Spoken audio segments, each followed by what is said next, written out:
jardin de mon père, les lilas sont fleuris. Dans les jardins de mon père, les lilas sont fleuris. Tous les oiseaux du monde viennent y faire leur nid. Auprès de ma blonde, qu'il fait bon, fait bon, fait bon. Auprès de ma blonde, qu'il fait bon dormir. La caille, la tourterelle et la jolie perdrix. La caille, la tourterelle et la jolie perdrix. Et la blanche colombe qui chante jour et nuit. Auprès de ma blonde, qu'il fait bon, fait bon, fait bon. Auprès de ma blonde, qu'il fait bon dormir. Elle chante pour les filles qui n'ont pas de mari. Elle chante pour les filles qui n'ont pas de mari. C'est pas pour moi qu'elle chante, car j'en ai un joli. Auprès de ma blonde, qu'il fait bon, fait bon, fait bon. Auprès de ma blonde, qu'il fait bon dormir. Dites-nous donc la belle, où donc est votre amie? Dites-nous donc la belle, où donc est votre amie? Il est dans la Hollande, les Hollandais l'ont pris. Auprès de ma blonde, qu'il fait bon, fait bon, fait bon. Auprès de ma blonde, qu'il fait bon dormir. Il est dans la Hollande, les Hollandais l'ont pris. Il est dans la Hollande, les Hollandais l'ont pris. Que donneriez-vous, belle, pour voir votre ami? Auprès de ma blonde, qu'il fait bon, fait bon, fait bon. Auprès de ma blonde, qu'il fait bon dormir. Je donnerai Versailles, Paris et Saint-Denis. Je donnerai Versailles, Paris et Saint-Denis. Le royaume de mon père, celui de ma mère aussi. Auprès de ma blonde, qu'il fait bon, fait bon, fait bon. Auprès de ma blonde, qu'il fait bon dormir.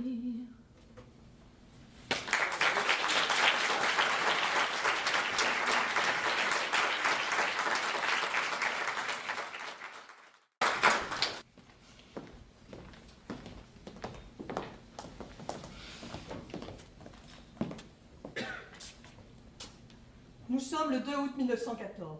Et ce jour-là, ça commence par une cohue. Ça commence par des frissons. Ce jour-là, ça commence par le tocsin. Ce jour-là, c'est la guerre.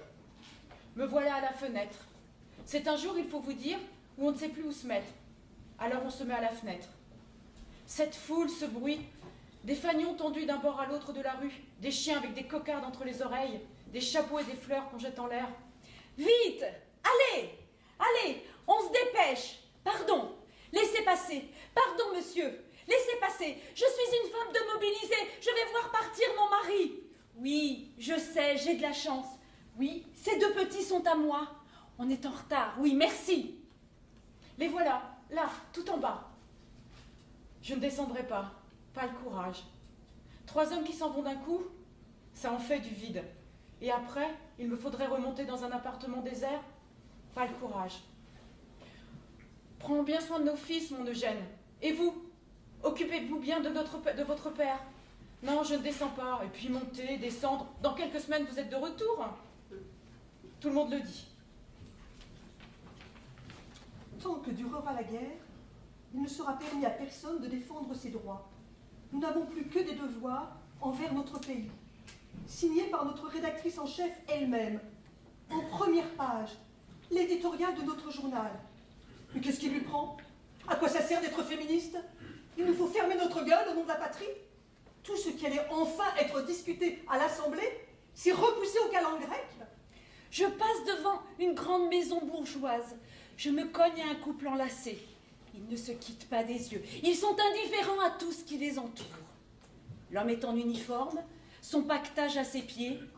Un torrent de boue serait en train de dévaler, qu'il resterait là, comme ça, j'en suis sûre, et le torrent de boue s'écarterait de chaque côté. Excusez-moi. Rien. Ils ne font attention à rien. Et ce tocsin qui n'arrête pas.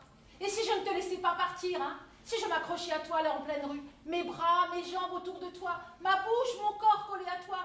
Et tant pis pour les gens, regarde-les. Non, ne regarde que moi. Ils ont tous la tête ailleurs. Ils sont déjà tous à Berlin. Mais qu'est-ce qui leur prend? Jaurès est mort? Alors il faudrait marcher derrière le drapeau? À quoi sert notre journal? Que devient-il maintenant? Ne partez pas! Crosse en l'air! Mettez la crosse en l'air! Allez, filez maintenant. Vous êtes beaux. Ils sont beaux dans leurs pantalons rouges. Qu'est-ce que tu ne vas pas inventer, Eugène, tout de même, pour t'éloigner? Et ne tripote pas trop les miches des Berlinoises. Et ramène-moi un souvenir. Qu'est-ce qu'il peut y avoir de bien là-haut? Ah, une oreille de Guillaume, ça servira de cendrier. Ça y est, ils partent. Ils s'en vont. Retournez-vous encore une fois. Retourne-toi, Eugène. Non, ne vous retournez pas. Partez maintenant. Pacifiste, moi? Oui. Et alors? Ne partez pas. Il ne faut pas nous laisser faire. Ils veulent nous faire taire. Ils se débarrassent des socialistes, des internationalistes. Mesdames, ils nous font fermer nos gueules, à nous les féministes. C'est une non sacrée, c'est une muselière. Mais laissez-moi parler, vous ne savez pas que... Et ça n'en finit pas de défiler. Un torrent d'hommes aux pantalons rouges. Et mon homme est l'un d'eux. Ça y est, je ne les vois plus. Va-t'en maintenant. Reviens-moi vite!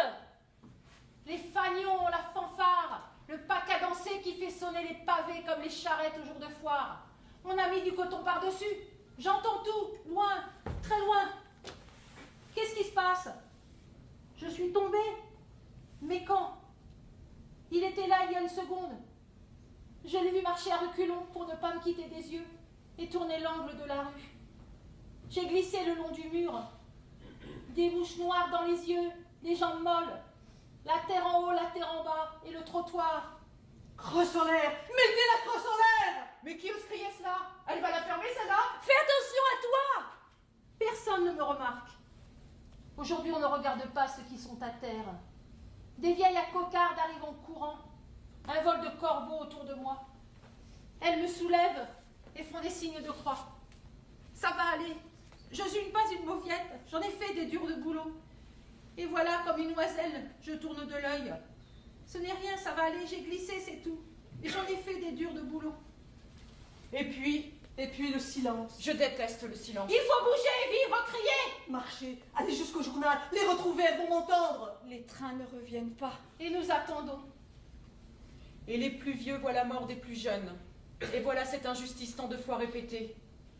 Et voilà les premières robes noires qui ne se penchent sur aucune tombe. C'est l'union sacrée. La nation parle d'une seule voix, d'une seule tête. Elle doit penser. La faim rend les bouches muettes et fait parler les ventres.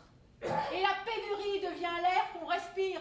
Et voilà que les usines d'armement reniflent la prospérité. Elles embauchent les réformés, les trop vieux d'abord. Mais ça ne suffit pas. Ceux qui ne sont pas en âge de partir. Mais ça ne suffit toujours pas. Alors, on fait appel à ce qui reste, aux femmes. Et nous voilà aux portes des usines. Et nous sommes des milliers. Des milliers. Des milliers! Des milliers! Des milliers de femmes!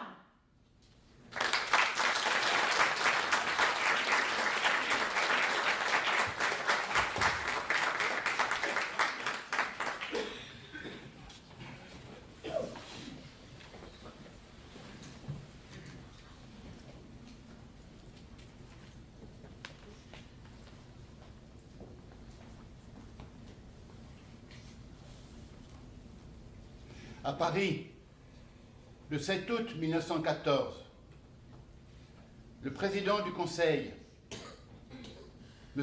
René Viviani, lance l'appel aux femmes françaises.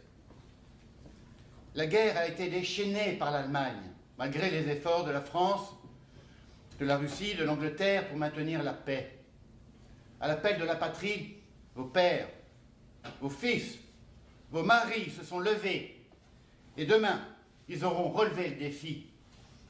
Le départ pour l'armée de tous ceux qui peuvent porter les armes laisse le travail des champs interrompu. La moisson est inachevée et le temps des vendanges est proche.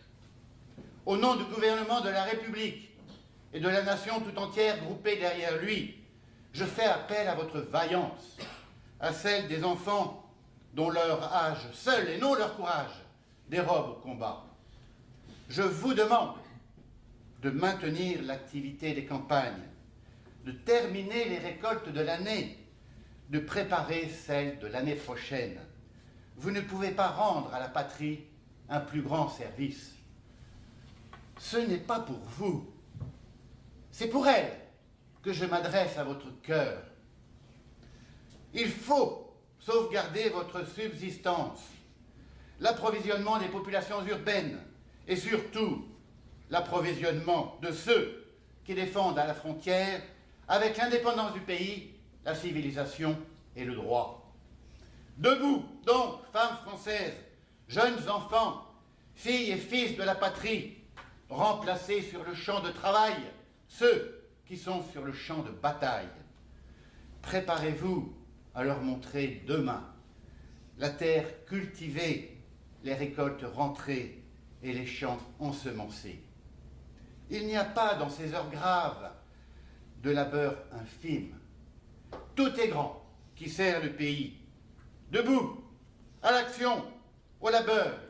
Il y aura demain de la gloire pour tout le monde. Vive la République, vive la France!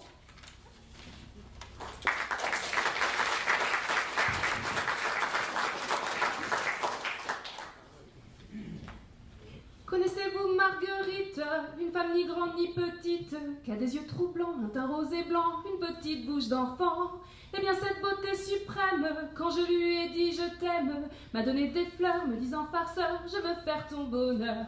Je lui dis merci du bouquet, mais c'est pas ça qu'il faudrait si tu veux faire mon bonheur. Marguerite, Marguerite, si tu veux faire mon bonheur. Marguerite, donne-moi ton cœur. Elle me dit comme c'est dimanche, je vais mettre ma robe blanche, mes souliers de satin et dans un sapin, nous filons à Tabarin. Elle ne dansait pas en mesure, elle piétinait ma chaussure. Dans mon œil bientôt, elle me plante presto l'épingle de son chapeau. Tu me crèves l'œil, c'est gentil, mais c'est pas ça qui me suffit si tu veux faire mon bonheur. Marguerite, Marguerite, si tu veux faire mon bonheur. Marguerite, donne-moi ton cœur. Le soir même sous sa fenêtre, je chantais pour la voir paraître. Je suis malheureux car tes jolis yeux ont mis tout mon cœur en feu.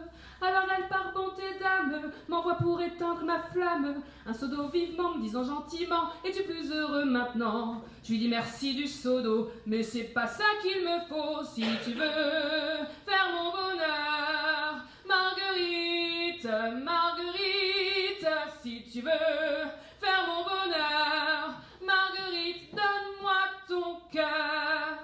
Comme c'est une jeune fille bien sage, elle dit que je connais que le mariage.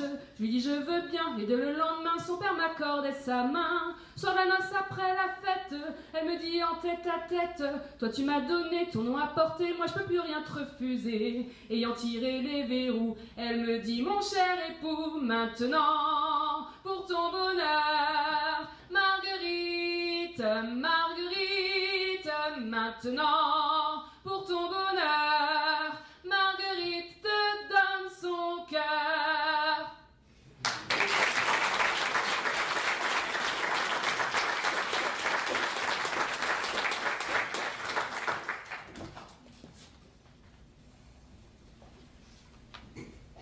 Mon amour, c'est un sourire que je veux voir se dessiner sur ton visage en ouvrant cette lettre. Je n'ai aucune idée précise de l'endroit où tu es au moment où tes yeux lisent mes mots. Je sais juste que tu es déjà loin, trop loin de moi. C'est avec un pincement au cœur que j'entame cette lettre, puisqu'elle me rappelle la réalité. Tu vas bientôt partir au front. Et j'ai peur. Tu sais, tu vas terriblement me manquer. Sache que peu importe la distance, peu importe le temps qui passe, je serai forte. Et lorsque tu sentiras le courage traverser tout ton corps, c'est simplement que je te l'aurai envoyé par la pensée. Je serai toujours près de toi, même si tu ne me vois pas.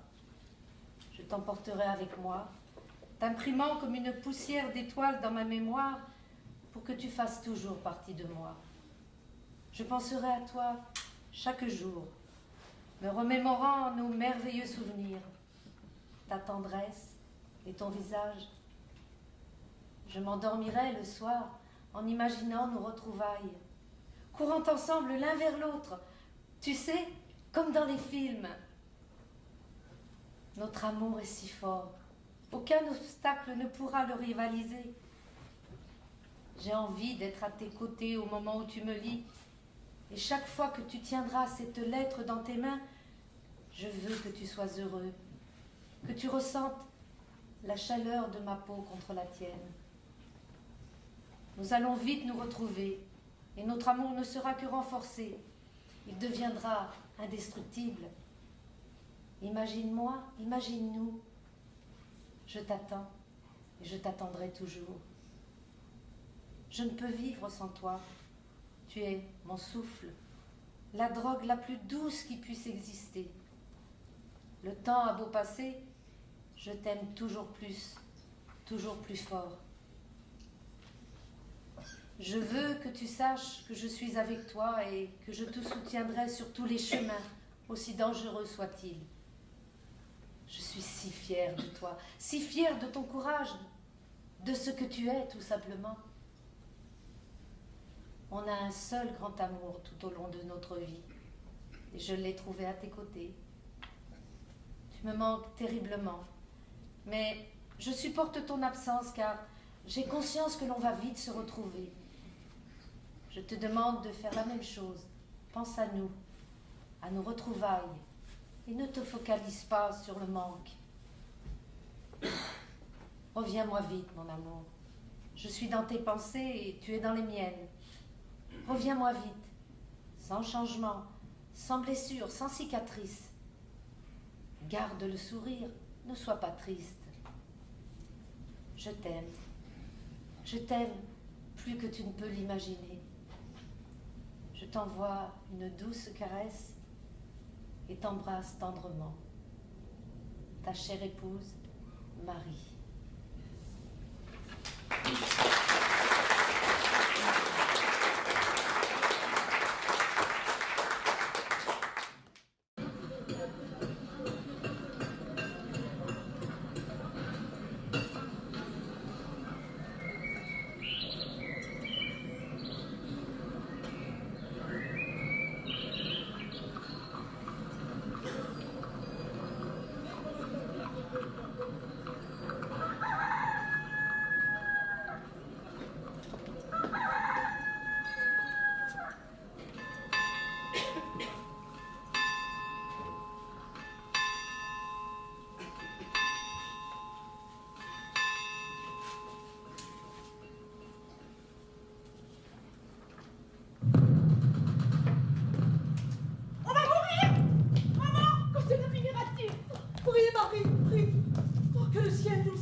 Elle nous aide. Seigneur, aie pitié de nous.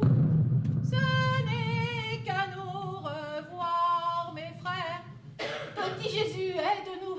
La ferme, à vous allez nous porter la poisse. Ah, il va nous tomber du ciel, mais ça sera pas le petit Jésus. Ça sera bébé la grosse Bertha. La grosse Bertha, je connais pas. Ah, il vaut mieux ne pas la connaître, c'est un gros canon allemand. Ce n'est qu'à nous revoir, mes frères. Ce n'est Mais qu'à nous taisez-vous donc pour l'amour revoir. du ciel. Vous chantez faux, merde, à la fin.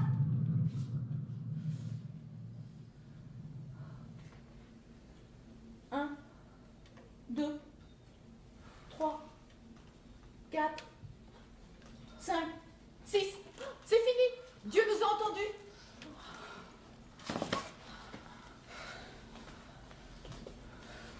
Remerciez-moi, mesdames. Ma voix, mes prières ont traversé la voie céleste. Dieu m'a entendu. Alléluia. Ouais, bah, c'est plutôt pour ne plus vous entendre qu'il a exaucé nos prières, Dieu. Et d'ailleurs, il a dû se boucher les oreilles avec sa barbe, et heureusement qu'elle est longue. C'est plutôt que Dieu était rasé de près et qu'il a entendu exaucer ma prière. Vous êtes encore en vie, Germaine. Alors vous pourriez me dire merci, la barbe ou pas? Jolie langue de vipère. En parlant du bon Dieu bien rasé, vous devriez vous occuper des vôtres. Vous êtes descendante de la femme à barbe? Je te tiens, tu me Mais tiens. arrêtez, mes poils poussent là où ils veulent, pauvre femme. Et est-ce que je m'occupe de vos poils sous vos bras? Ah, Germaine, revenez à la raison. Un poil de bon sens. Tiens, le soleil. Après le bombardement, c'est drôle. Jolie saison. Il fait encore si bon. Je vais aller mettre mon linge à sécher. Après, je m'occuperai du bétail. Sans les hommes, c'est très dur. Pas de nouvelles de mon Marcel. Germaine et vous? Et s'ils étaient... Non, allez. Je vais aller tendre mes draps. Attendez, Mathilde. Je venais vous apporter des nouvelles. En fait, il n'y en a pas. Le facteur m'a fait nom de la tête ce matin. Pour moi, c'est la même chose.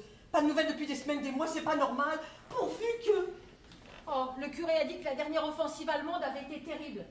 La bataille de l'empereur, qu'il l'appelle. Regardez cet article, Mathilde et Germaine.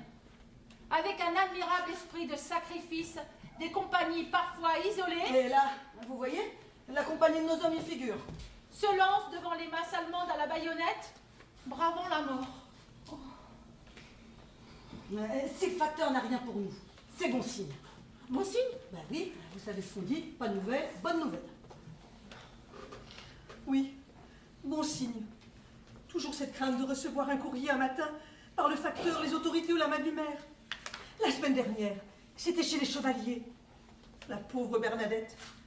Elle était en train de coudre quand elle a vu les gendarmes et un civil entrer par la petite porte du jardin. Nous étions fin août 1917, en pleine offensive. Elle savait que son mari y était. Oh, ils n'ont pas eu besoin de parler. Elle a tout de suite compris. De rage, elle a battu son poing sur le plateau de sa machine à coudre et il s'est fendu. Des questions seront posées dans quelques décennies pour savoir pourquoi elle est abîmée. Seule la mémoire des vivants pourra l'expliquer de génération en génération. Les petits chevaliers, que vont-ils devenir? Dur pour une maman seule. Maman, pour les fruits, tu sais, j'ai pris un bocal de mirabelle dans la remise. Papa aime tellement ça. Et j'ai fait une tarte à la mirabelle. Et avec ta permission, on peut inviter les petits chevaliers à goûter. S'il te plaît, maman. Le petit Vincent? T'as bon goût, Marie. C'est juste un ami. Oh, tu te défends bien vite, ma chérie. Pas avant le mariage, hein? Vincent pleure tous les jours son papa. Même s'il dit qu'il est un homme maintenant, c'est pas facile pour lui. Avec son frère, ils s'organisent au mieux pour aider leur mère à la ferme. Allez, qu'ils viennent, je te donne la permission. Le facteur repasse dans notre rue. Il vient dans notre direction. Il donne une lettre à la main. Oh, mais il a l'air abattu. Non, il continue son chemin, mais je vais aller voir. Si ce n'est pas pour nous, ce courrier, il est pour qui? Maman. Suzanne vient de m'expliquer. Le facteur a reçu une lettre à son nom pour lui annoncer que son fils a disparu au champ d'honneur. Paix à son âme, à ce pauvre gamin. Le petit Jérôme est venu ce matin nous dire que les Allemands allaient certainement venir bombarder le village et ses alentours avant de passer à l'offensive. Qu'il ne faut pas bouger, rester où nous sommes, ils sont partout. C'est son père Augustin, un gars du village, qui lui a dit. Mais l'Augustin, et s'il est dans le coin, c'est que nos hommes sont peut-être là aussi. Ils sont du même régiment que lui. Papa, viens nous protéger. Oh oui, mon Marcel, on a besoin de toi. Reviens, mon Léon. Pas les mêmes en Allemagne. Mais taisez-vous donc. Si les Allemands nous entendent, ils vont vouloir passer leur envie sur nous. Ah bah, sur nous peut-être, mais certainement pas sur vous, hein. Ils préféraient se taper la Marguerite avec son chapeau de paille. Vous savez, avec Mathieu. Mais dites donc, Germaine, vous êtes regardée? Le chapeau de la Marguerite, il vous irait à ravir, hein? Parce que du côté de la couenne, bah ça dépasse, hein? Oh, mais moi, j'ai un taureau à la maison. Pas vous, Thérèse? Vous pouvez pas savoir, n'est-ce pas? Germaine, Thérèse, nous allons peut-être rester un long moment ensemble. Rappelez-vous cet après-midi, vous êtes venues toutes les deux pour vous sentir moins seules et vous réconforter. Nous sommes le 23 août. C'est votre anniversaire, Thérèse. Quel âge avez-vous? 42 ans. Vous ne les faites pas. Le 23 août, c'est quel signe déjà? Ça serait pas le signe de là. Vous Vous êtes donc vierge pour vos 42 ans. Bon anniversaire, jeune Marc. Très charmant, hein. Mais peut-être que vous aussi, vous seriez encore pucelle si vos parents ne vous avaient pas marié au Léon. De quoi je me mêle, la grenouille de bénitier? Oui, dans le village, on disait qu'ils avaient des soucis financiers. Alors, pour remonter les bourses de sa famille, hein, le Léon, il n'a pas eu d'autre choix de vous épouser. Encore une dose de venin, vipère. Ah, ça a peut-être coûté à mes parents, mais tout l'amour que je donne à mon homme vaut tous les présents du monde. Et en parlant de bourse, Thérèse, pour sûr qu'il les utilise, le Léon. Ah, il n'est pas rappelé de ce côté-là, si vous voyez ce que je veux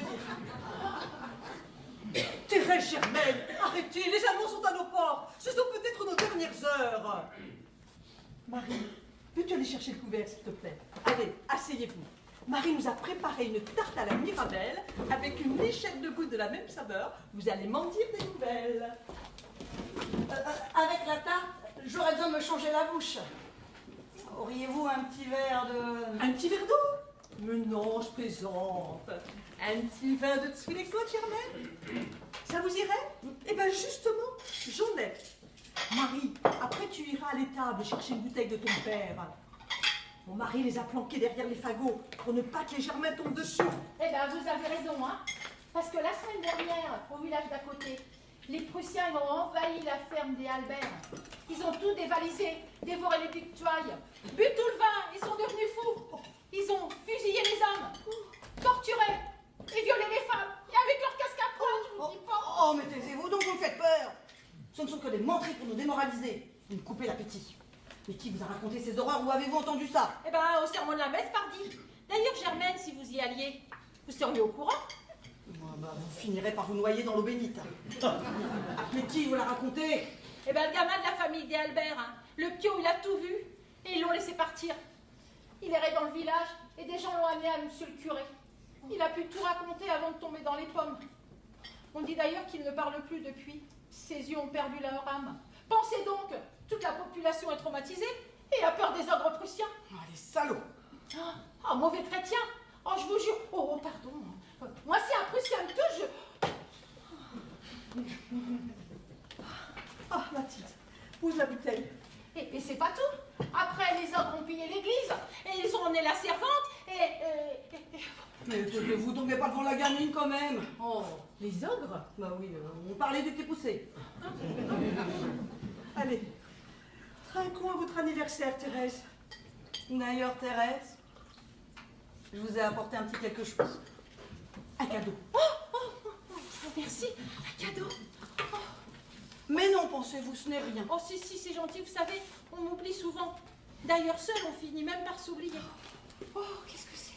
Ouvrez, allez-y, voyons. Oh, un livre. Oh. Les malheurs de la vertu et ses illustrations. L'auteur, le marquis de Sade. Je vais lire un passage au hasard, hein. Ah, sacre Dieu, qu'elle m'a donné du plaisir, la fille de Bressac. Oh, lui farfouillant le cul. Oh, mais non, mais c'est une erreur d'impression. Il faut lire le Luc, en lui farfouillant le Luc. Bien sûr. Ah, mais si, continuez.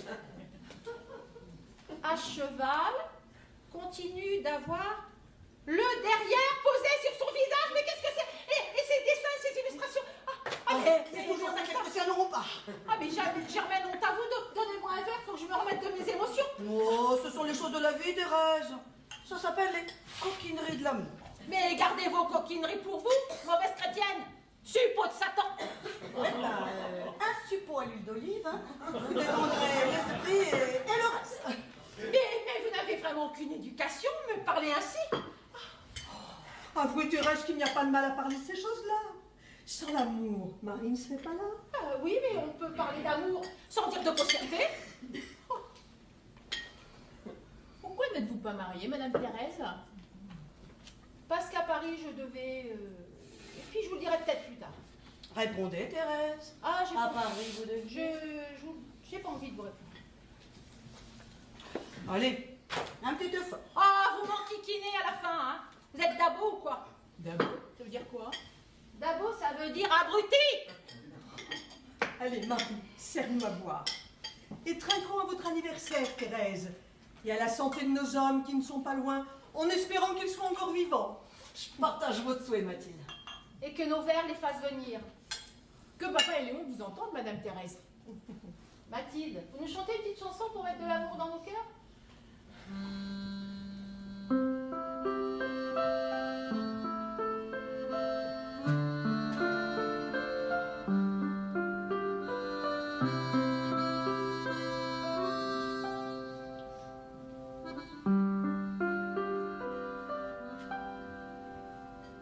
Nous chanterons le temps des cerises,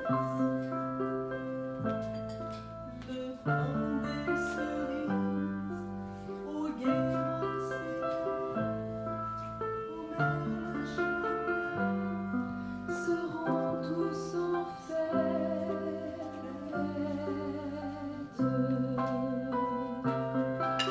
Les belles auront la folie en tête, et les amoureux du soleil au cœur, quand nous chanterons le temps des cerises, sifflera bien mieux le merle moqueur.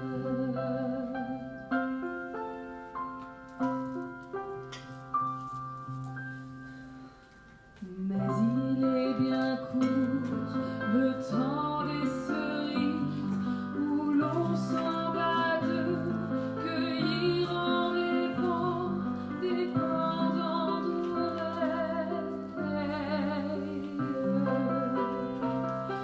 Cerises d'amour aux robes pareilles, tombant sous la feuille en gouttes de sang. Mais il est bien court le temps des cerises, pendant de corail qu'on cueille en rêvant.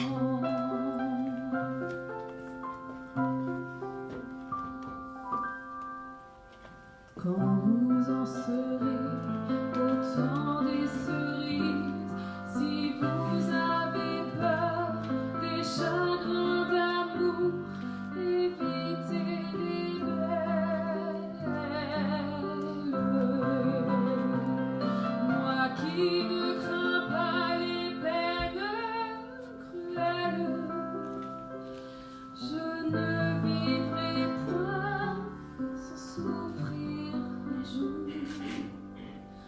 Quand vous en serez au temps des cerises, vous aurez aussi des peines d'amour.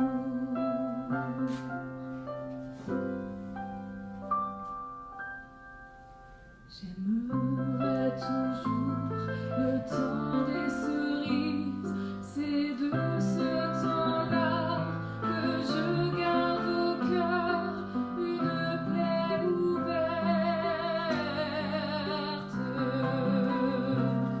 Et dame fortune en m'étant offerte ne pourra jamais fermer ma douleur.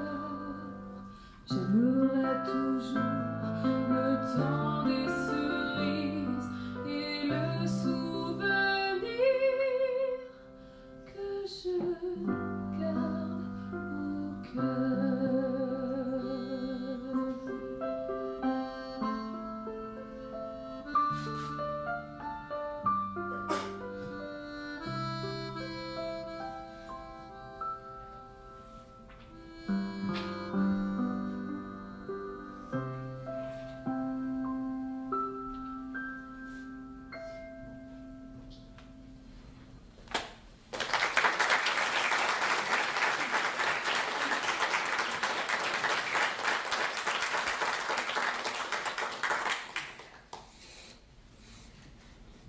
La guerre avait surpris Monsieur Folenfant dans le salon d'essayage de sa maison de lingerie pour dames.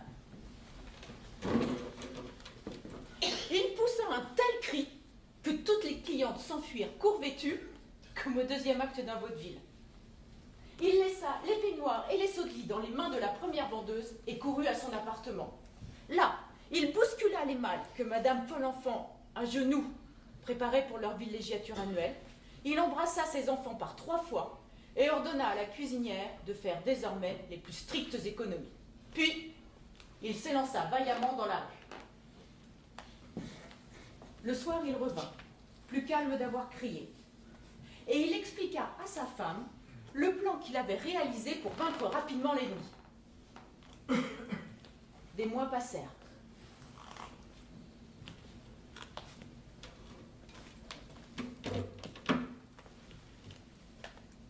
Dans le salon d'essayage, M. Folenfant avait étalé les cartes de stratégie nécessaires à ses cours de stratégie quotidienne.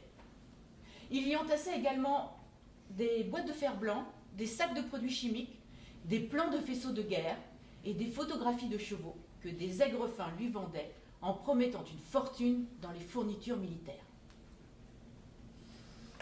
Un jour enfin, et à l'instant même où M. Folenfant délivrait la Serbie par une manœuvre hardie et empochait au passage 1 million en vendant à l'armée des poteaux télégraphiques, la concierge monta une carte du recrutement, invitant notre commerçant stratège à se rendre sans le moindre retard à la place forte de Besançon.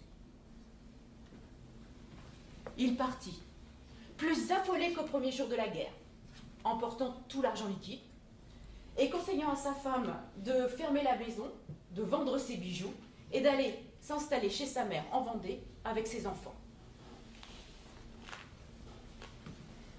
5 mois plus tard, M. Folenfant eut une permission. Et arrivant chez lui, il crut s'être trompé d'étage en voyant 2 aimables vendeuses lui offrir le nouveau catalogue de la saison. La lingerie pour femmes pour répondre aux modes de guerre. Un petit groom montait la garde près d'un appareil téléphonique. Mais il ne lui tira pas les oreilles, parce que des Anglais et des Américains parlaient dans leur langue à une dame qui notait en souriant leurs commandes. Après quelques secondes d'hésitation, M. Folenfant reconnut cette dame. « Ma femme !» s'écria-t-il, et il tomba, évanoui, sous le double coup de sa colère et de sa joie. L'ex-petite personne craintive et soumise parlait maintenant en maîtresse. C'était bien Madame Folenfant, mais il fallut 2 jours supplémentaires à M. Folenfant pour reconnaître sa femme et pour s'incliner devant cette nouvelle autorité. L'ex-petite personne craintive et soumise parlait maintenant en maîtresse. Elle expliquait à qui veut l'entendre que son mari, touche à tout, n'avait jamais rien compris à ce commerce et qu'il n'eût pas tardé, sans cette guerre providentielle, à faire faillite. Il ne fallait pas acheter ses modèles dans cette maison au vieux jeu, mais auprès de ces nouvelles dessinatrices qui ont tant de goût et d'invention. Il ne fallait pas acheter la soie rue du Sentier, ni le linon rue des Trois Frères. Les brodeuses et les dentelières, les coupeuses et les couturières travaillaient en ateliers séparés. Quant à la vente, elle était organisée tout aussi révolutionnairement. Et ma foi, le premier trimestre laissait déjà voir de jolis bénéfices.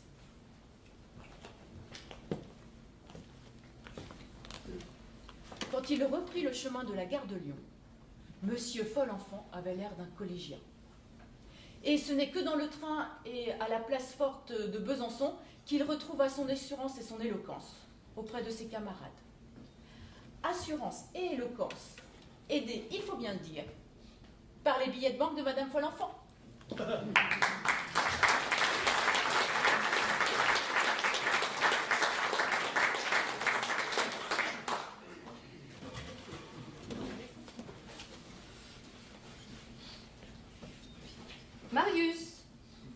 Marius? Oui. J'ai trouvé des crottes de souris sur les draps propres. Il faudrait vérifier tes pièges. Ah oui, mes pièges, les pièges. Bah oui, on t'avait dit que c'était toi qui devais remplacer ton frère pendant qu'il n'est pas là. Et puis, moi, prendre des souris prisonnières dans une cage, c'est au-dessus de mes forces. Et ton père, il a d'autres choses à penser. Et Lucien, il les vérifiait tous les jours, les pièges. Oui, je sais. Mais moi non plus, j'ai pas que ça à penser. J'ai le métier qui tourne. J'ai ces pièges-là. Ils sont trop gros. On peut pas les mettre là, on voudrait vraiment. Ah, c'est mieux que rien. Avec un chat qui ne fait que roupiller et qui ne lève pas la patte dès qu'une souris lui passe sous le nez. Ah ben ça, c'est sûr. Hein. Par contre, j'ai vu une nouvelle sorte de piège chez l'épicier. Ça vient des Amériques. C'est une planchette en bois avec un brin en refort, en fer qui s'abat sur la souris d'un coup. Ah, et tu crois que c'est plus efficace? Ça a l'air. Tu sais, les Américains, ils ont plein de souris chez eux. Infestés, ils sont. S'ils ont inventé ça, c'est que ça doit bien marcher. Hein. Et puis eux, ils font pas dans le détail. Pas de piège qui attrape les souris vivantes que tu ne sais pas quoi en faire. Non, avec eux, c'est radical. La souris passe à tous les coups. Paf, comme à la guillotine. Je me demande d'ailleurs comment on n'a pas inventé ça plus tôt, nous, les Français. Eh ben, tu as l'air bien au courant de la chose. Depuis que Lucien est parti, c'est moi qui m'occupe des pièges. Je m'intéresse. Et ça coûte cher cet engin? Mais non, même pas un franc pièce. C'est tout petit. C'est fait pour une souris. Ça ne sert qu'une fois? Mais non. Une fois que la souris est prise, tu l'enlèves et tu recommences. Il suffit juste de réamorcer le système avec un morceau de fromage. Quoique je ne sais même pas si elle a le temps de l'attraper, la souris, le fromage. Bon, bah écoute, si tu crois que ça peut faire l'affaire, va en prendre une et puis rien que pour essayer. Tu sais ce qui serait bien? C'est d'en mettre un de piège dans ta réserve à linge et l'autre dans l'atelier. Bon, si tu le dis, bon, bah prends-en deux alors. Viens. Eh bien, j'y vais de ce pas. C'est bien la première fois que je le vois aller volontiers chez l'épicier. Bon, il n'y a pas de courrier ce matin? Non, Oh, 13 jours qu'il n'a pas écrit. 14. Ah bon? Oh, bah c'est qu'il doit être occupé alors. Ah, en première ligne, tu veux dire? Non, que les lettres sont plus longues à venir. Les Guillaume en ont reçu une hier. Ah oui? Oui, bon, avec des nouvelles pas forcément bonnes, mais rassurantes, quoi. Oui, qu'est-ce qu'il dit? Bon, je ne sais pas dans le détail, qu'il a passé 10 jours au front, il est au repos, il a froid, enfin, que tout va bien. Oui. Sauf qu'il n'aura pas de permission Bah, pour ça, je te Noël. l'avais dit, hein. Quand je pense que cette guerre devait être rapide. Bah oui, j'en parlais avec le maire. Il me disait que la guerre est partie pour durer. Les deux armées sont enterrées dans les tranchées et ne bougent plus. Ou alors de quelques mètres en quelques mètres. Eh ben, elles sont pas près d'arriver. Ah oui, 4 mois déjà. Et les commandes qui baissent. Et Lyon, là, Lyon, hein, qui se garde le travail. Ils se servent d'abord et nous, à la campagne, eh ben, on récolte que les miettes. Dis donc, tu es passé chez les Roumiers. Non, pas encore. Tu iras? Oui, mais... T'es sûr, tu viendrais pas avec moi? Oh non, non, non. Moi, ça me donne trop le cafard de me dire que ça pourrait être nous qui perdons un de nos fils. Bah oui, je sais bien.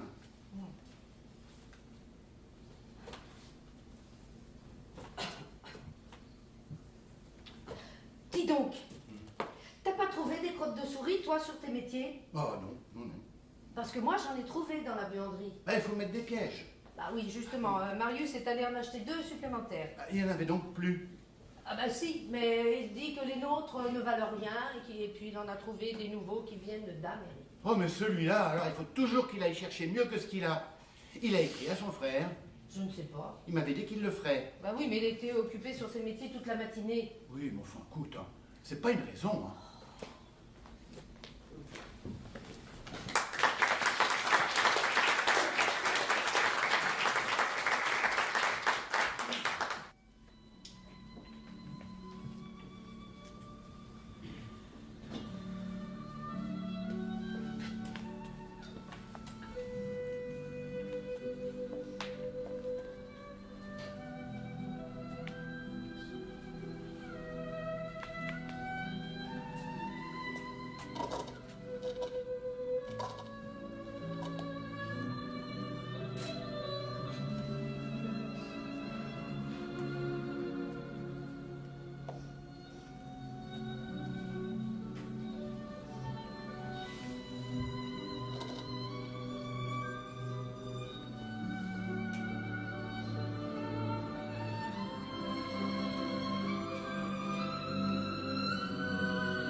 On a reçu ça ce matin. Qu'est-ce que c'est? Mais regarde. Marius? Eh oui, Marius. J'ai eu peur. Recevoir un papier officiel, j'ai cru que... Ben lis. Mais qu'est-ce que ça veut dire? Ben ça veut dire que sa classe est appelée. Ah non, c'est pas vrai, pas lui. Ben si. Oh non, pas lui, Jean-Marie, pas lui. Mais écoute, il fallait s'y attendre. On n'a pas le choix. C'est la procédure qui suit son cours. Mais il n'a pas 20 ans. Mais regarde, c'est marqué là. Classe 15, recrutée par anticipation dans l'alerte de la prolongation de la guerre. Alors c'est ça. On va donner nos 2 gamins. Le premier parce qu'il était réserviste et le second parce qu'il a tout juste 20 ans. Ben oui, c'est comme ça, on n'a pas le choix. Oh, mais arrête avec tes... On n'a pas le choix. Alors on fait des enfants et on n'a pas le choix de les aimer. On n'a pas le choix de les protéger, de leur apprendre à aimer son prochain, à être bon et juste. On n'a pas le choix de les laisser aller à la guerre. Mais je vais te dire, il fallait s'y attendre. Et je te l'ai dit tout à l'heure. Hein? La guerre est partie pour durer. Mais c'est pas vrai, c'est pas vrai. François, Marie, qu'est-ce que j'ai? j'ai tout tombé. Qu'est-ce que t'as? Oh, mais c'est pas possible. Dis-moi que ce n'est pas possible. Et il disait que ça n'allait pas durer. Quelques jours, quelques mois, tout au plus. Qu'il fallait envoyer beaucoup d'hommes pour faire peur, pour obtenir la paix. Tu parles, oui. C'est la guerre qu'il voulait, c'est la guerre qu'il préparait. Mais on le sait, tout ça. Et combien sont morts? Le fils Romier, le fils Giraud, le fils Marcon. Et qui d'autre après le nôtre, de fils les nôtres? Attends, il a 3 mois d'instruction avant de partir. Alors, avec un petit peu de chance... Oui, bah, quand son frère a eu 2 ans. Alors là, en 3 mois, ils en font des soldats, des gosses de 20 ans. Oui, Françoise, écoute, calme-toi. Marius va arriver, tu vas l'inquiéter avec tes cris. Mais comment veux-tu? Je ne crie pas. On nous prend nos 2 fils et tu voudrais que je dise merci? Mais on savait qu'il allait partir. Oui, mais pas comme ça, pas déjà. Oh. Marius! Quoi? Qu'est-ce qu'il y a? Maman, il y a quelque chose qui ne va pas? On a reçu ça pour toi. Qu'est-ce que c'est? Ta convocation. Bah quoi? Tu dois être lundi à la caserne. Lundi, tu dis? Oui, dans 2 jours. Et les autres de la classe aussi? Bah oui, sûrement, oui. Dans la même caserne? Bah, pas forcément, non. Bon, faut que j'aille voir Pierrot et Antoine s'ils ont reçu. Non, tu n'iras pas, tu vas pas y aller, dis. Mais enfin, Françoise, Tu vas pas répondre au premier coup de sifflet. Mais maman, si, voyons, mais comment veux-tu? Françoise. Oh non. Dis-lui que ce n'est pas possible, Jean-Marie, dis-lui. Il faut que j'y aille, comme Lucien. C'était prévu de toute façon. Oui, mais je pensais pas que ça allait arriver, pas déjà. À force d'attendre, le plus tôt sera le mieux. Tu as raison. Alors, nous ne te reverrons plus. Mais si, maman, j'aurai des permissions. Tu auras des permissions. Il aura des permissions. Eh oui, Des permissions? mais oui, des permissions. Des permissions?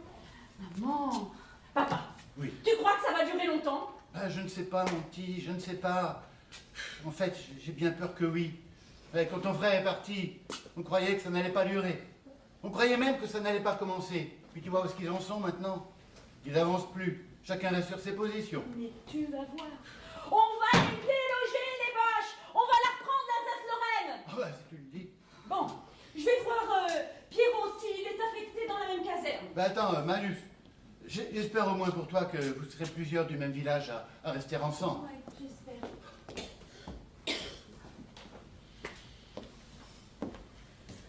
On me l'avait dit qu'élever des enfants, c'était pour les voir partir, que c'était dans la logique des choses. On m'avait dit aussi qu'au XXe siècle, tout irait plus vite, qu'ils partiraient plus tôt. On m'avait dit que nos enfants seraient plus grands, plus beaux, plus forts. On m'avait dit aussi qu'ils iraient partout à travers le monde parce que les frontières n'existeraient plus. On m'avait dit qu'ils vivraient dans la paix parce que les guerres deviendraient inutiles. On m'avait dit que nos enfants deviendraient des héros parce qu'ils accompliraient de belles et grandes choses. Et quoi? Voilà leur avenir, leur grande destinée, mourir au champ d'honneur. et perdre leurs plus belles années à tenir un fusil et commencer leur vie d'homme en combattant, en tuant. Et moi hocher de la tête, moi accepter de le voir partir, mais qu'est-ce qu'il croit que c'est une partie de rigolade? Qu'il va partir avec ses copains, ses amis, et qu'ils vont bien rigoler, bien s'amuser. Et puis, quand ils y seront là-bas... Il fera comme les autres. Il attendra que ça passe. Et puis quoi, c'est son devoir. Le pays est attaqué, on ne peut pas rester sans rien faire. Oh, son devoir, hein. La patrie est en danger. À croire que c'est dans notre nature d'obéir, de ramper, de se soumettre. C'est comme quand les canuts se sont révoltés à Lyon. Qui est-ce qu'ils sont venus chercher pour aller faire leur travail à leur place? Nous, à la campagne, parce qu'on est calme, docile. Et maintenant qu'il faut se battre, ils nous envoient à la guerre. Et on obéit, on ne dit rien, comme d'habitude, parce que c'est notre devoir. Françoise, ça n'a rien à voir. Aujourd'hui, il s'agit de la France. Il ne s'agit pas que chacun sauve sa peau. Il s'agit de servir sa patrie. Oh. Aujourd'hui, ce sont nos enfants de 20 ans et demain, ceux de 19, 18, 17. Et jusqu'où faudra-t-il aller? 15 ans? 10 ans? Ne dis pas de bêtises. Ils prendront les vieux d'abord, comme moi. Ah bon sang, mais si je pouvais y aller, j'irais bien à sa place. Un doigt! Qu'il se coupe un doigt! L'index droit, c'est avec celui-là qu'on tire sur la gâchette, n'est-ce pas? Mais t'es folle. Non, je suis sûre qu'il y en a qui le font, et puis si toi tu n'as pas le courage, moi je le ferai. Et... Parce que je préfère avoir un fils mutilé qu'un fils mort! Et tu crois qu'ils comprendront pas? Un petit gars qui se coupe le doigt juste avant de partir au front. Mais c'est pas une dispense qu'il aura. C'est le trou pour désertion et refus de combattre. Et puis une fois qu'il sera guéri, eh ben, il sera affecté aux pires endroits. Voilà ce qui se passera. Eh bien, j'irai me coucher sur les rails du train qui doit l'emmener. Ce sera moi ou eux. Et après? C'est la guerre qu'il faut arrêter. C'est pas ton petit train de campagne. Et la guerre, pour l'arrêter, il faut la faire et la gagner. Non, c'est ça, on n'a pas le choix, il faut se soumettre. Et son frère, il s'est pas débiné, lui. Hein? Tu crois qu'il a préféré que Marius fasse tout pour ne pas y aller? Alors, qu'est-ce qu'il nous reste alors? Prier? Oui. Prier. C'est tout ce qui nous reste. Et qui s'occupera des pièges des souris? Marius, tu vas partir et peut-être ne revenir jamais. Et qu'est-ce qu'un père peut dire à son enfant, à son fils, sinon qu'il l'aime? T'as-je déjà dit je t'aime? Non, je crois pas. Oh, mais quelle connerie la guerre! Oh, déjà tant de morts. Si je pouvais y aller, j'irais bien à sa place. Déjà tant de morts. Et son frère qui court aussi au milieu des bombes. Survivant, rescapé, miraculé. 2 soleils,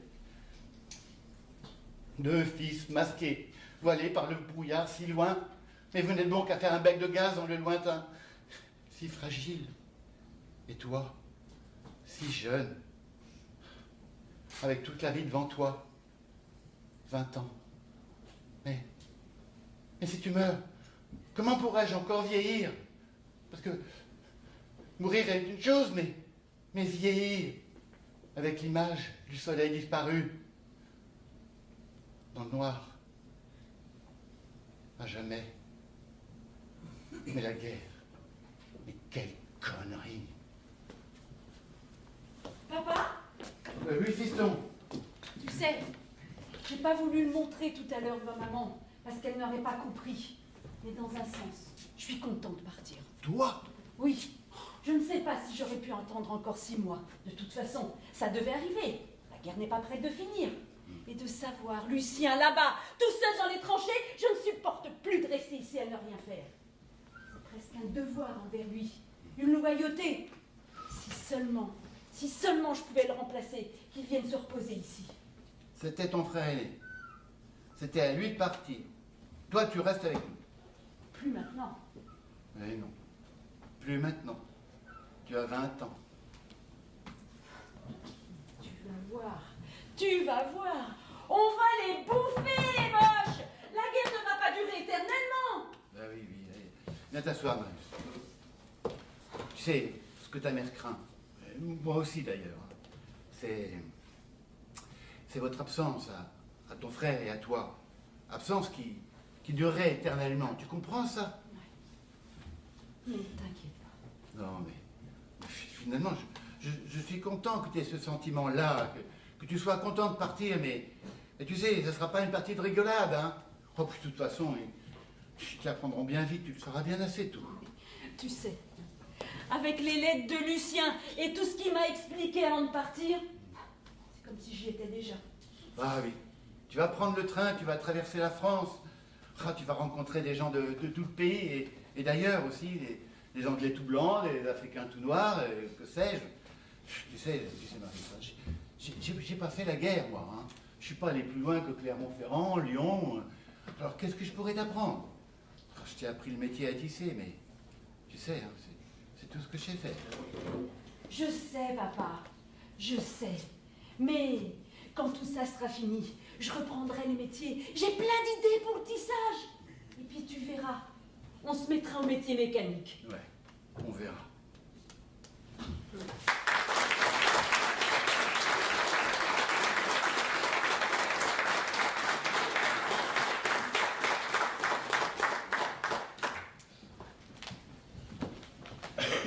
Tout le sang conversé des hommes dans la plaine, et tous les trépassés des causes incertaines, ont fait qu'à ce verger il pousse par centaines, la rose et le pommier, aussi la marjolaine. Tous ceux qui ont crié que leur mort était vaine, tous ceux qui ont pleuré le front dans la verveine, tous ceux qui ont soufflé là leur dernière haleine, ont fait de ce verger sur la rive Lorraine un creux tendre où s'aimer quand les saisons reviennent. Tous ces désarçonnés qui n'eurent le temps même de dire émerveillés, ce sont tes yeux que j'aime. Toutes ces fiancées dont l'attente fut vaine, ces hommes arrachés à leurs noces prochaines, sourient à regarder ce que l'amour amène sur l'herbe du verger quand leur bouche s'étreignent. Tous ceux qui ont laissé leurs amours quotidiennes, les membres fracassés et le sang hors des veines, tous ceux qu'on a pleurés lors des guerres anciennes, ceux qu'on a oubliés, les sans noms, les bohèmes, se lèvent pour chanter quand les amants s'en viennent, insouciants échanger la caresse sereine qui leur fut refusée au nom d'une rengaine. Tout le sang conversé, les hommes dans la plaine, et tous les trépassés des causes incertaines, ont fait qu'à ce verger il pousse par centaines, la rose et le pommier, aussi la marjolaine, ont fait de ce verger sur la rive Lorraine un creux tendre où s'aimer quand les saisons reviennent.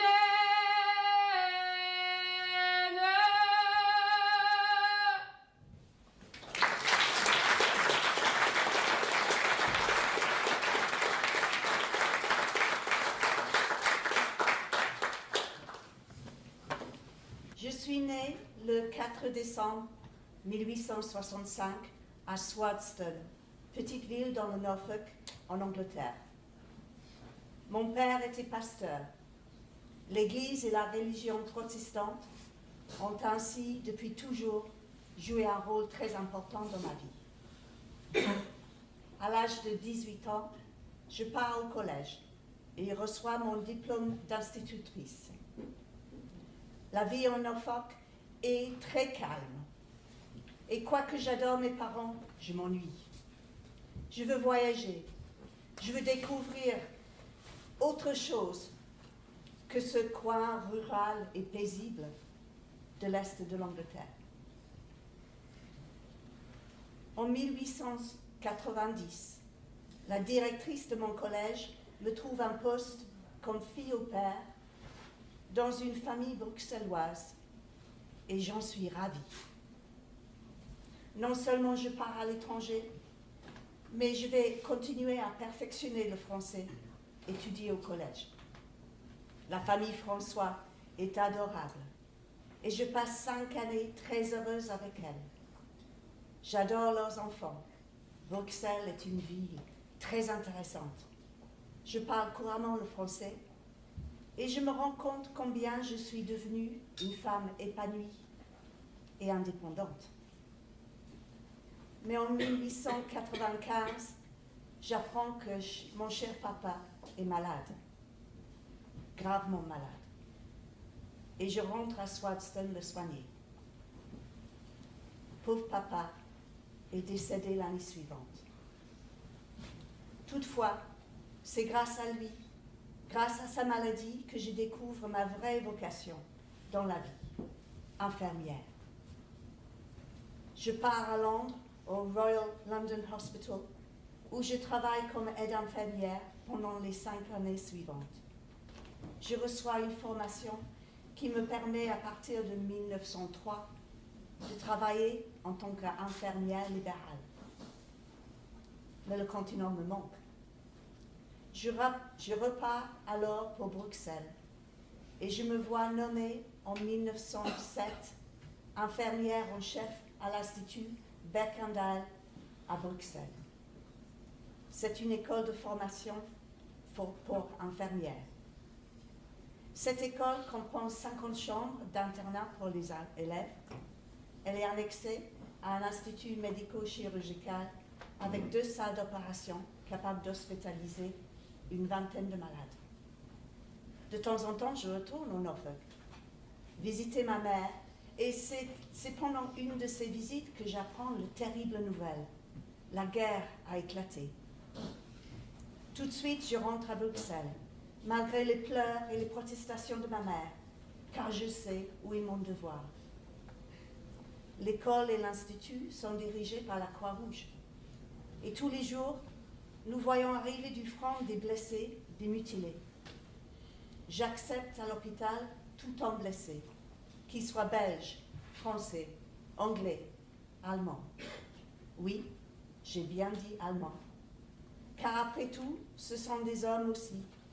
Et du moment qu'il est blessé, un homme a besoin d'être soigné. Pour moi, c'est clair. C'est un devoir moral. Évidemment, tout le monde ne partage mon point de vue. Certains me critiquent haut et fort. Mais je continue car cette conviction est plus forte que moi. Une infirmière doit soigner les malades, point. Surtout que les malades et les blessés arrivent du front en plus grand nombre, avec d'affreuses blessures. Certains sont incapables de retourner au front. Et très vite, je fais partie d'un réseau secret qui les aide à cheminer vers le Pays-Bas, pays neutre, non loin de Bruxelles. Oui, c'est interdit. Oui, c'est dangereux. Mais que voulez-vous que j'y fasse? Les abandonner aux Allemands? Pas question. Bien sûr, je ne dis rien aux autres infirmières, car je ne souhaite en aucun cas les compromettre, ni les impliquer dans mes activités. Pendant plusieurs mois, nous mettons ces pauvres hommes sur le chemin de la liberté. Mais les Allemands ne sont pas dupes. Ils ont leurs soupçons et commencent à surveiller l'hôpital. En juillet 1915, certains membres de notre réseau sont arrêtés. Puis le 5 août, je suis arrêtée à mon tour et incarcérée à la prison de Saint-Gilles. Les Allemands m'interrogent, mais le procès est quasiment en allemand, langue que je ne comprends pas. À la fin du procès, je dois signer une conclusion qui est rédigée entièrement en allemand. Toute ma vie, j'ai toujours dit la vérité. Et quand je dois jurer sur la Bible du procès, je me trouve incapable de nier quoi que ce soit. Alors j'admets tout. Et je reconnais tous les actes reprochés.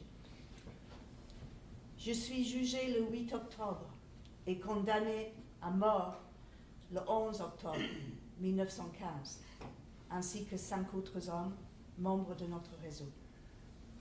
Le pasteur anglais, Révérend Sterlingham, a la permission de me rendre visite dans ma cellule ce soir-là, veille de ma mort. Nous prions ensemble et avec lui, je chante pour la dernière fois l'hymne Abide with me. Je suis exécutée le lendemain à 5 heures du matin au tir national. Moi, Edith Cavell, je suis la première femme à être exécutée pour espionnage lors de la Première Guerre mondiale.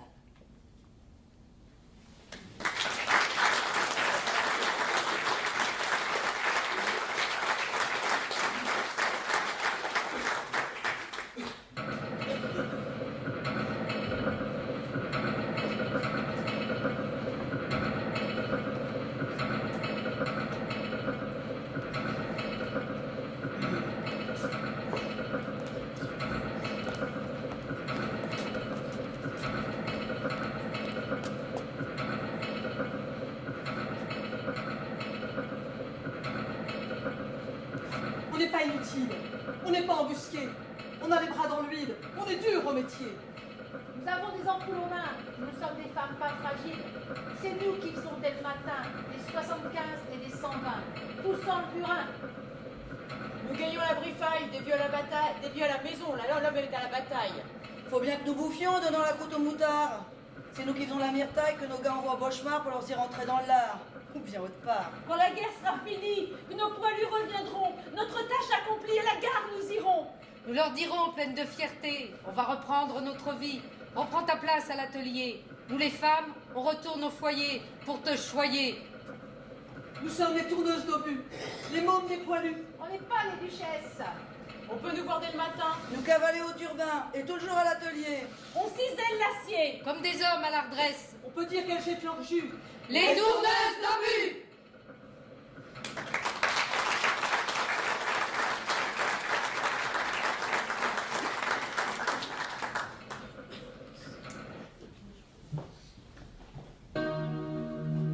Mais qui a soulagé sa peine,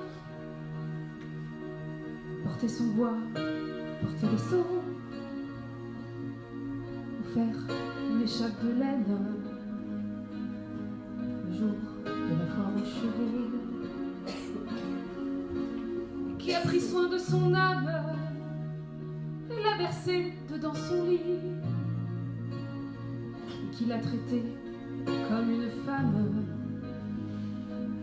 au moins une fois dans sa vie. Le bois que portait Louise, c'est le bon Dieu qui le portait. Le froid dont souffrait Louise, c'est le bon Dieu qui le souffrait.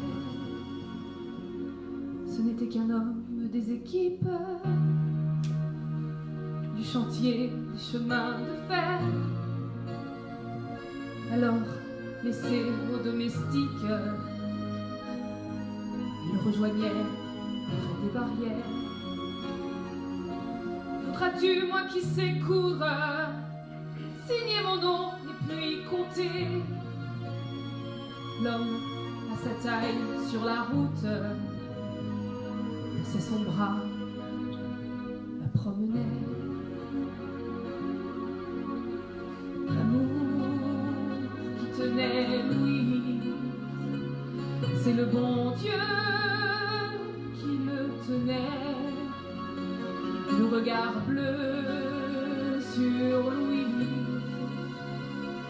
c'est le bon Dieu qui l'éclairait. Ils sont partis, vaille que vaille, mourir 4 ans dans les tranchées.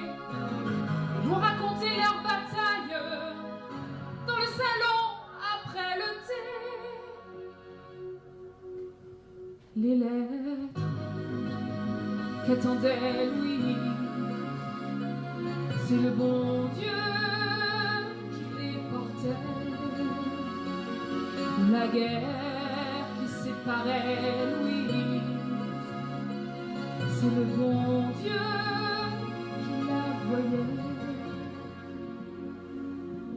Un soir d'hiver, sous la charpente de son licage, elle a tué l'amour tout au fond de son ventre par une aiguille. aux gardes, Louise en place. C'est en cuisine, pas devant moi. Ma fille priait très fort pour que s'efface ce que le curé a pris là. Et la honte que cachait Louise, c'est le bon Dieu qui la cachait. Le soldat qui attendait Louise, c'est le bon Dieu qui l'a vu tomber. Il y a 50 ans, c'était en France, dans un village de l'Allier. N'attachait pas d'importance à une servante, son fiancé.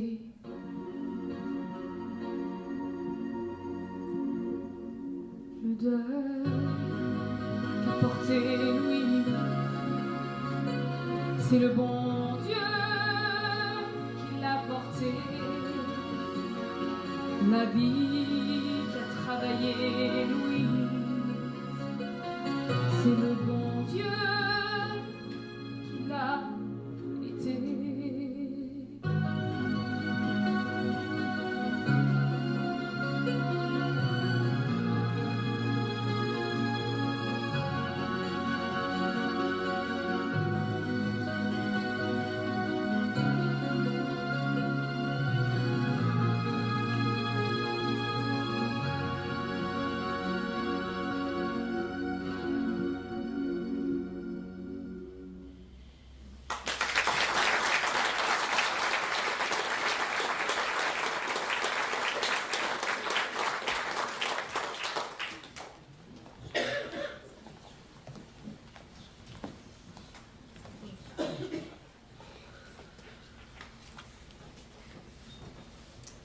Nous sommes en 1917.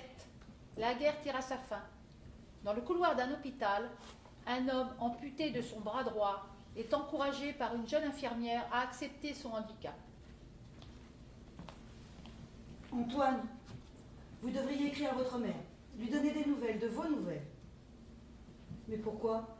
Elle serait contente de savoir que vous allez bien.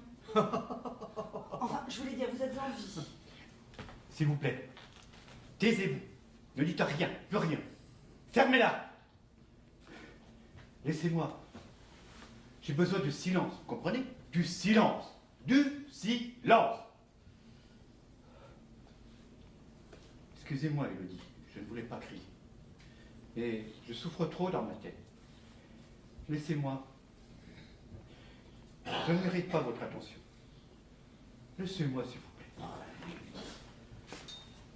Venez, nous allons rentrer, vous allez vous allonger, vous reposer. Non. Je ne souhaite pas rentrer. Je suis bien ici. À l'intérieur, il y a trop de souffrance, de gémissements, de cris. Là-bas, on ne se repose pas, on ne se repose plus. Chut. Oh! Voilà le bruit du canon qui recommence. Ils vont bientôt passer à l'assaut et nous achever un coup de baïonnet. Mais non, Antoine, calmez-vous. C'est fini. Nous sommes loin du front. C'est dans votre tête. Il n'y a plus de bombardement ici. Ah bon? Dans ma tête? Je suis fou? Non, vous n'êtes pas fou.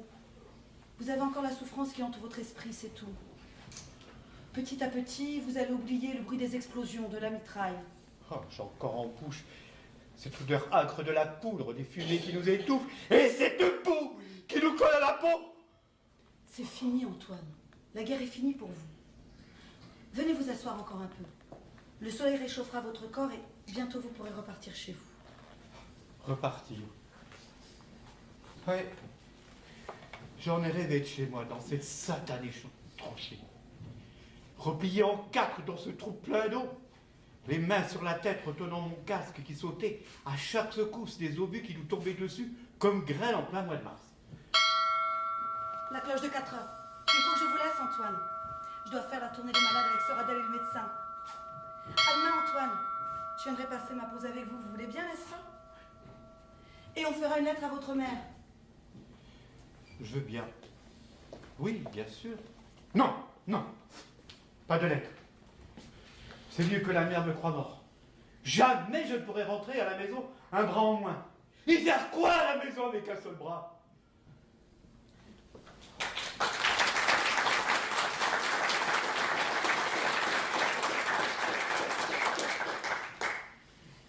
Nous sommes au mois de mai, même endroit, même décor.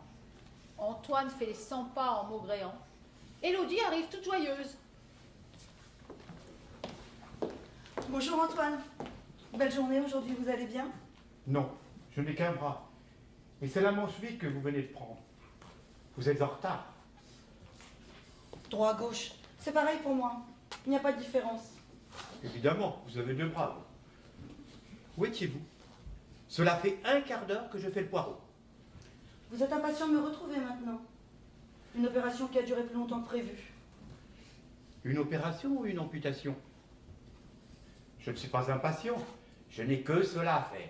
Attendre, attendre. Que se passe-t-il, Antoine? Je vous sens agressif envers moi. Vous n'êtes pas content que je vienne passer ma pause avec vous? Si. Excusez-moi, mais je souffre. J'ai fait des cauchemars toute la nuit. C'est de pire en pire. Dès que je ferme les yeux, je suis encore dans cette tranchée. Dans la tranchée où j'étouffe, où il n'y a pas d'air. Des hommes mutilés qui rampent. Du sang partout. Et ces cris qui me poursuivent. Venez vous asseoir. Nous allons parler d'autre chose. De votre famille, votre vie d'avant. Oui, vous êtes gentil, vous. Ce n'est pas comme sœur Radel qui répète toujours après nous. Elle m'a dit ce matin que j'étais vivant, que j'étais pas à plaindre, que j'avais de la chance. Tu parles d'une chance, un bras en moins, des éclats sur tout le corps. Vous êtes vivant, c'est le principal. Elle a raison de vous secouer. Dans quelques mois, vous verrez, avec votre prothèse, vous serez actif comme homme. Et je serai monté en grade. Et c'est vrai, je devrais être heureux. Ah bon? Vous allez passer première classe? Non, capitaine. Capitaine? Mais c'est formidable. Si c'est vrai, c'est formidable. Je serai le capitaine Crochet. Manquera plus que le ratio. Bien.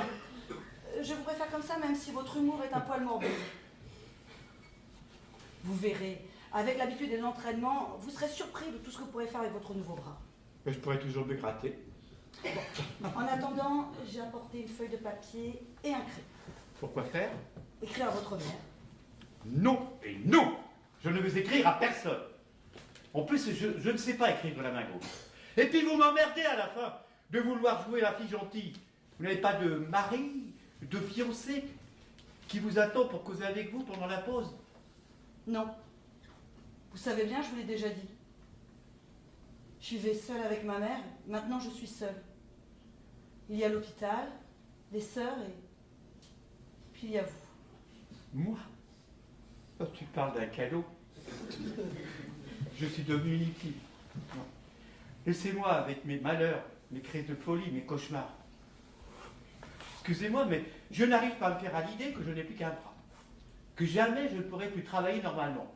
Serrer la main d'un ami, serrer ma mère dans les bras, danser dans la sueur sur la place, au bal, sur la place du village, épouser une fille, avoir un fils.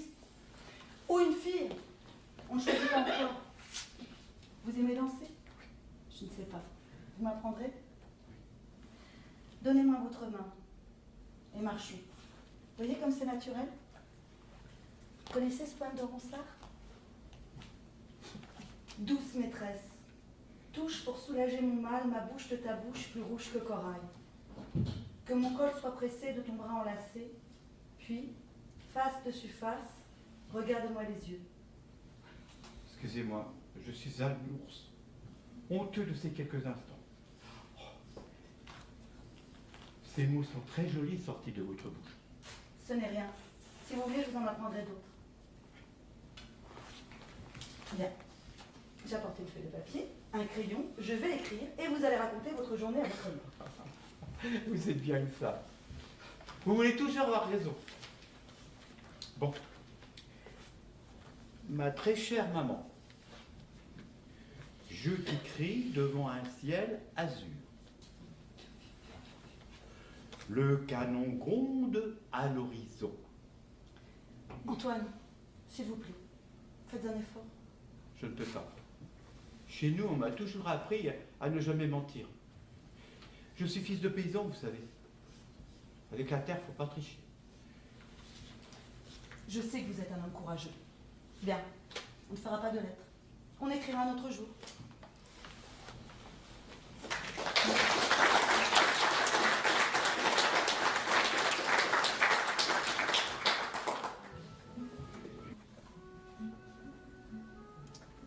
Nous sommes au mois d'août, même endroit, même décor.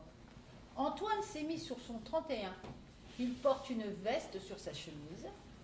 Il porte une valise. Son bras droit pend le long de son corps. Il a sa prothèse.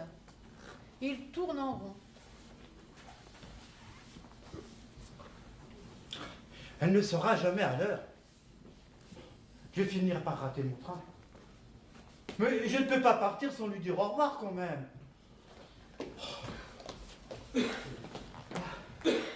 J'ai cru que vous seriez déjà parti. Ben non, mais je vais rater ma correspondance. Le train, ça n'attend pas. Je ne serais pas parti sans vous dire nous embrasser une dernière fois. Il y a un autre train dans 1 heure qui passe par Paris.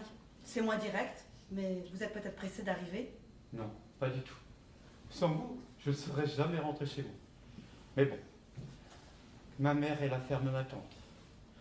Quand elle va me voir comme ça, estropié, plus bon à rien. Oh, c'est une prothèse qui démange. Et vous partez aussi? Par le train de Paris? Jusqu'à Paris et après? Antoine, je voudrais partir avec vous. Je vous aime et j'aimerais faire un bout de chemin avec vous. Si vous le voulez, bien sûr. Oh, Élodie! Oh, quel grand bonheur! Écoutez le maire de Siffleur. Lui aussi, il vient à notre rendez-vous. Et vous allez voir, c'est ma mère qui va être contente de vous connaître. Regardez, le ciel, il est devenu bleu. Les nuages sont partis. Mais il nous faut partir maintenant parce que la boisson n'attendra pas. Et puis, avec 4 bras à la ferme, ça ne sera pas de trop. Et vous voyez, j'ai dit 4. Je commence à accepter ce nouveau bras.